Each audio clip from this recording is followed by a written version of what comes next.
fin de la guerre, à la fin de 1939-1945, et à juste raison, on a évidemment beaucoup parlé de l'épopée gaullienne, de la résistance, de l'héroïsme des résistants. Mais pour une ville comme Lorient, totalement détruite par les bombardements de 1943, c'était assez douloureux d'évoquer ces victimes civiles des bombardements, d'autant que c'était les libérateurs qui, malgré tout, étaient la cause, évidemment, entre parenthèses, de leur décès.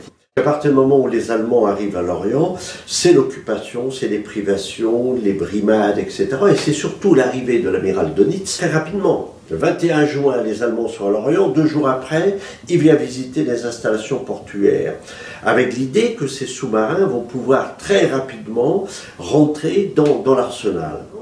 Les premiers bombardements de Lorient vont commencer au mois d'août. Et le 2 septembre 1940, c'est le premier mort. Un jeune marin-pêcheur de 18 ans, qui regarde évidemment les projectiles tomber par sa chambre d'hôtel au travers des persiennes, et il est tué par un éclat d'obus. Par la suite, les bombardements vont être conséquents, parce que le 27 septembre 1940, c'est une trentaine de morts. 1941 va voir l'aboutissement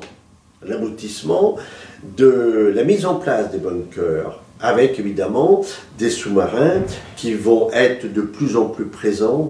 1942, on aura à ce moment-là 67 victimes civiles, mais les bunkers sont en place. Le régime nazi intensifie son action. Alors pour l'Orient, c'est une période assez intense parce que c'est aussi la mainmise, on peut dire, des autorités allemandes sur les travailleurs français, c'est le STO.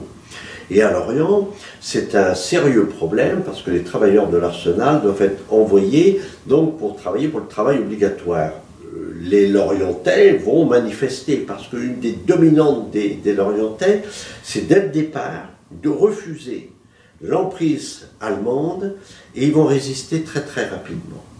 1943, à partir du moment où il est temps de permettre, on peut dire, au ravitaillement, que ce soit de l'Angleterre, de se passer correctement, il est temps d'arrêter les sous-marins. Et l'Orient, à ce moment-là, par ce que l'on a appelé le bombardement de zone, va totalement rayé de la carte.